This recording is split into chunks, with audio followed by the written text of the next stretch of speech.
ಜಿಲ್ಲಾಡಳಿತ, ಜಿಲ್ಲಾ ಪಂಚಾಯತ್, ಯುವ ಸಬಲೀಕರಣ ಮತ್ತು ಕ್ರೀಡಾ ಇಲಾಖೆ ಹಾಗೂ ರಾಜ್ಯ ಸರ್ಕಾರಿ ನೌಕರರ ಸಂಘ ಜಿಲ್ಲಾ ಘಟಕ ಶಿವಮೊಗ್ಗ ಇವರ ಸಂಯುಕ್ತಾಶ್ರಯದಲ್ಲಿ ಜನವರಿ 17 ಮತ್ತು 18ರಂದು ವಿವಿಧ ಸಮಾನಾಂತರ ವೇದಿಕೆಗಳಲ್ಲಿ ರಾಜ್ಯ ಸರ್ಕಾರಿ ನೌಕರರ ಜಿಲ್ಲಾ ಮಟ್ಟದ ಕ್ರೀಡಾಕೂಟ ಹಾಗೂ ಸಾಂಸ್ಕೃತಿಕ ಸ್ಪರ್ಧೆಗಳನ್ನು ಆಯೋಜಿಸಲಾಗಿದೆ ಎಂದು ನೌಕರರ ಸಂಘದ ಜಿಲ್ಲಾಧ್ಯಕ್ಷ ಆರ್ ಮೋಹನ್ ಕುಮಾರ್ ತಿಳಿಸಿದರು.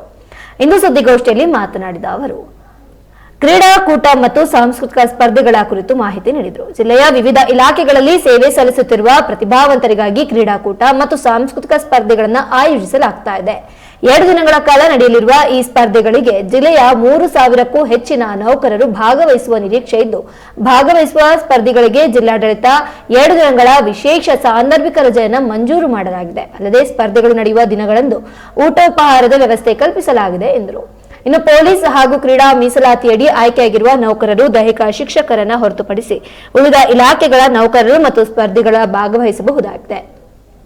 ಅಲ್ಲದೆ ಅರಣ್ಯ ಮತ್ತು ಅಗ್ನಿಶಾಮಕ ಸಿಬ್ಬಂದಿಗಳು ಹಾಗೂ ಲಿಪಿಕ ಸಿಬ್ಬಂದಿಗಳು ಸಹ ಅನುಮತಿ ಪಡೆದು ಭಾಗವಹಿಸಬಹುದಾಗಿದೆ ಎಂದು ತಿಳಿಸಿದರು. ಗುಂಪು ಮತ್ತು ವೈಯಕ್ತಿಕವಾಗಿ ಸ್ಪರ್ಧೆಗಳನ್ನು ಆಯೋಜಿಸಲಾಗ್ತಾ ಇದ್ದು, ಪುರುಷ ಮತ್ತು ಮಹಿಳೆಯರಿಗಾಗಿ ಪ್ರತ್ಯೇಕ ಸ್ಪರ್ಧೆಗಳನ್ನು ನಡೆಸಲಾಗುವುದು ಅಂತ ತಿಳಿಸಿದರು. 10 ಗಂಟೆಗೆ ಸನ್ಮಾನ್ಯ ಶಿಕ್ಷಣ ಸಚಿವರಾಗಿರ್ತಕ್ಕಂಥ ಮಧು ಬಂಗಾರಪ್ಪನವರು ಉದ್ಘಾಟನೆ ಮಾಡಲಿದ್ದಾರೆ. ಹಾಗೆಯೇ ಅಧ್ಯಕ್ಷತೆಯನ್ನು ಶಿವಮೊಗ್ಗ ನಗರ ಕ್ಷೇತ್ರದ ಶಾಸಕರಾಗಿರ್ತಕ್ಕಂಥ ಚನ್ನಬಸಪ್ಪನವರು ವಹಿಸಲಿದ್ದಾರೆ. ಮುಂದೊಂದು ವಿಶೇಷ ಆಹ್ವಾನಿತರಾಗಿ ಭದ್ರಾವತಿ ಶಾಸಕರಾಗಿರ್ತಕ್ಕಂಥ BK ಸಂಗಮೇಶ್ವರ್ ಅವರು, ಹಾಗೆಯೇ ಸಾಗರ ಕ್ಷೇತ್ರದ ಶಾಸಕರಾಗಿರ್ತಕ್ಕಂಥ ಗೋಪಾಲಕೃಷ್ಣ ಬೇಳೂರವರು ಕೂಡ ವಿಶೇಷ ಆಹ್ವಾನಿತರಾಗಿ ಆ ಸಮಾರಂಭದಲ್ಲಿ ಉಪಸ್ಥಿತರಿರ್ತಾರೆ. ಮುಂದೊಂದು ಧ್ವಜಾರೋಹಣವನ್ನು ಶಿವಮೊಗ್ಗ ಲೋಕಸಭಾ ಕ್ಷೇತ್ರದ ಸಂಸದರಾಗಿರ್ತಕ್ಕಂಥ ಶ್ರೀಯುತ BY ರಾಘವೇಂದ್ರ ಅವರು ನೆರವೇರಿಸಲಿದ್ದಾರೆ. ಅದರ ಜೊತೆಯಲ್ಲಿ ಜಿಲ್ಲೆಯ ಶಾಸಕರಾಗಿರ್ತಕ್ಕಂಥ ಶಾರದಾ ಪೂರ್ಣನಾಯ್ಕ ಮೇಡಮ್ ಅವರು, ಹಾಗೆಯೇ ಧನಂಜಯ ಸರ್ಜಿ ಅವರು, ಅರುಣ್ ಬಲ್ಕೀಶ್ ಬಾನು ಮೇಡಮ್ ಅವರು, ಎಲ್ಲ ನಿಗಮ ಮಂಡಳಿಗಳ ಪ್ರಾಧಿಕಾರಿಗಳ ಅಧ್ಯಕ್ಷರು ಮತ್ತು ಪ್ರತಿನಿಧಿಗಳು, ಹಾಗೆ ನಮ್ಮ ಸಂಘದ ಪ್ರತಿನಿಧಿಗಳು, ಪದಾಧಿಕಾರಿಗಳು ಎಲ್ಲರೂ ಕೂಡ ಈ ಸಮಾರಂಭದಲ್ಲಿ ಭಾಗವಹಿಸಲಿದ್ದಾರೆ. ವಿಶೇಷವಾಗಿ ಈ ಕ್ರೀಡಾಕೂಟದಲ್ಲಿ ಜಿಲ್ಲೆಯಿಂದ ಸುಮಾರು 3,000ಕ್ಕೂ ಹೆಚ್ಚು ಸರ್ಕಾರಿ ನೌಕರರು ಭಾಗವಹಿಸ್ತಾರೆ. ಅವರೆಲ್ಲರಿಗೂ ಕೂಡ ಕಡ್ಡಾಯವಾಗಿ 17ನೇ ತಾರೀಕು ಶನಿವಾರ ಬೆಳಿಗ್ಗೆ 8ರಿಂದ 10 ಗಂಟೆ ಒಳಗಾಗಿ ಕಡ್ಡಾಯವಾಗಿ ನೋಂದಣಿ ಆಗಲೇಬೇಕು. ನೋಂದಣಿ ಆದಂಥವರು ಕ್ರೀಡಾಕೂಟದಲ್ಲಿ ಭಾಗವಹಿಸ್ಬೋದು.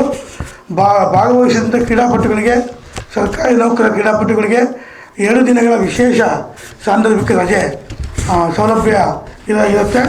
ಹಾಗೆಯೇ 2 ದಿನಗಳ ಕಾಲ ಮಧ್ಯಾಹ್ನದ ಭೋಜನದ ವ್ಯವಸ್ಥೆಯನ್ನು ಕೂಡ ಸಂಘದ ವತಿಯಿಂದ ಮಾಡಿದ್ದೇವೆ.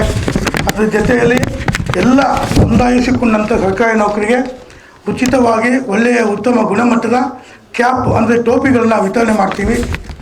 ಇಷ್ಟು ವಿಷಯವನ್ನು ಈ ಹಿಂದೆಲ್ಲ ನಾವು ಕ್ರೀಡಾಕೂಟಗಳು ಆಯೋಜನೆ ಮಾಡಿದಾಗ, ಕಳೆದ ಬಾರಿ ರಾಜ್ಯ ಮಟ್ಟದ ಕ್ರೀಡಾಕೂಟ ಆಯೋಜನೆ ಮಾಡಿದಾಗ ಭಾಳಷ್ಟು ವ್ಯಾಪಕ ಪ್ರಚಾರ ಕೊಟ್ಟು ಆ ಕ್ರೀಡಾಕೂಟ ಯಶಸ್ವಿ ಆಗಲಿಕ್ಕೆ ಪತ್ರಕರ್ತರು ವಿಶೇಷವಾಗಿ ನಿಮ್ಮೆಲ್ಲರ ಸಹಕಾರ ಯಾವತ್ತೂ ಕೂಡ ಸ್ಮರಣೀಯ.